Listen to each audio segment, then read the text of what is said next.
Қарызбыз. Қарызбыз Каспиковқа. Апамда қарыз деймін, қарыз бізде. Қарыздан құтылуды айтып берейін ба сізге, қалай план? Иә. Күйеуі қинап Күйеуім сізді деп қинап жүр ау жеңшем. Тәуекел енді, Құдай жарылмасын. Иә.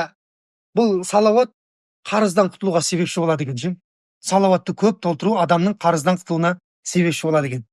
Осы араб жазирасында болған өте бір керемет оқиға бар. Соны айтып берейін сіздерге, сонымен тоқтатайық енді. Ренжімеңіздер. Жаңа екі жолдас бала ғой, бір-біріне ақша жүрген жерде бәле жүреді ғой өзі. Екеуміз де бизнесменбіз.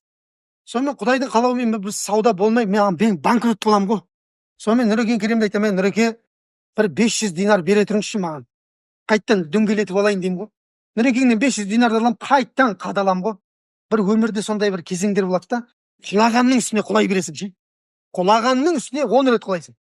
Бірақ оның артында бір күшті жақсылық, сабыр сақтап адам күту керек та бірақ.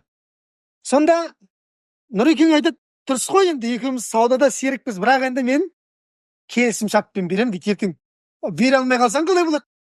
Деп, бұл менен қолхат алып алады ғой, бермесем сотталамын мен, короче. Бұны жаңа 500 динарды аламын да тағы да қадаламын мен, жаңа саудада болмай қалады. Қиналып кетеді, отбасым қиналып жатыр, бала шағаң нәпақасы бар, базарда не істерін білмей жаңағы сөйтіп жүрсем, бір кезде екі қолтығымнан көтеріп алып, екі мілтсе жаңа соттың залына қарай алып кетті ғой.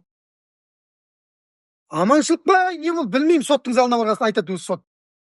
Соттың залына барса, жарықтық, сенің 500 динар қарызың бар екен ғой, пәлен айда берем деген. Соған осындай уақыты өтіп кетті, қарызын қайтар дейді ғой. Енді мен болмай жатыр, өзіне де айтқанмын, болмай жатыр. Болмай жатса, енді келісім тұр ғой мына жерде нотариуспен. Болды. Болмаса, соның несін өтеп шық, жазасын сыйын. Міне, көріп тұрсың ғой мен артындағы темір торды. Деген кезде айтады, айналайындар, мен отбасым аш отыр үйде. Барып ескертіп кетейін, тым болмаса, әйел бала шағам уайымдап, мына қаққа кеткен білмей қалады қазір менің. Дейді ғой. Сонда айтады, айналайын, кімді кеміс қылып отырсың сен? Мына жерге келгеннің барлығы сөйтіп айтып кете беретін болса, біз не ай қарап отырып қой мына жерде?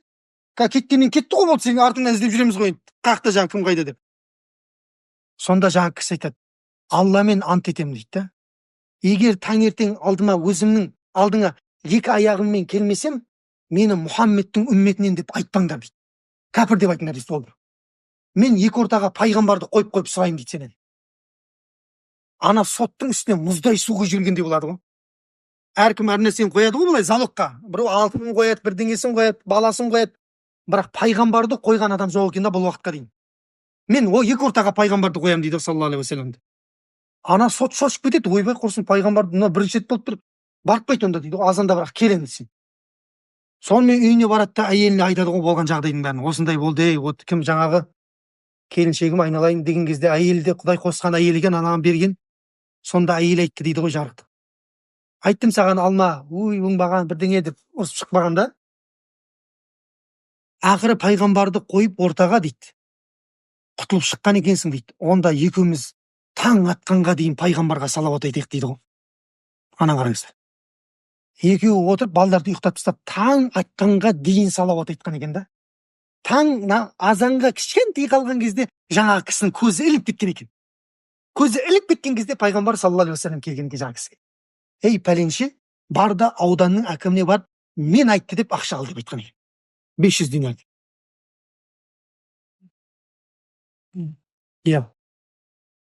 Сонда, ана кісі айтады, Алланың елшісі, ол оған баратындар көп қой дейді, ол маған сенбейді қазір барғанда дейді. Сонда оған сен айт, ол жатарда 1000 салауат толтырып жататын еді дейді. Кешегі салауатынан қателесіп қалды дейді. Оның салауаты 1000-ға толды, қабыл болды деп айтты дейді пайғамбар саллаллаху алейхи уассалам. Анау таң намазын жамағатпен оқып алады да, одан 1000 салауат толтыратын қандай әкім жарықтық ау. 1000 салауат толтыратын мұсылман қалмай бара жатыр ғой қазір дейтін. Сонда жаңағы барып айтады ғой, қой деп жаңағы тура әкім сол әңгімені айтады ғой. Сонда пайғамбар саллаллаху алейхи вассалам осы әңгімені айтатын білді сенің дейді. Сенің түндегі қателескен салауатыңнан не істеді дейді? Алла қабыл қылып, пайғамбар саллаллаху алейхи вассалам не істеді? Толды деп айтты дейді. Анау айтады, бұл рас дейді. Өйткені менің 1000 салауат айтын әйелім де білмейді деп айтады ғой. Не то, что сен менің әйелім де білмейді дейді 1000 салауат айтатын. Ана қасқа жылап жаңа әкім, 500 динар дейді, қарызыңнан құтыл дейді. Пайғамбар қабыл болды деп айтқан үшін мен саған 2500 динар отбасыңмен қайтадан шаруаңды дөңгелетсін. 500 динарды алып алады, 2000 динарды, 2,5-ды алып алады. Сотқа барса, сот жылап отыр дейді, жаңағы ертең азанда кел деп кеше не жыртылып отқан сотымыз.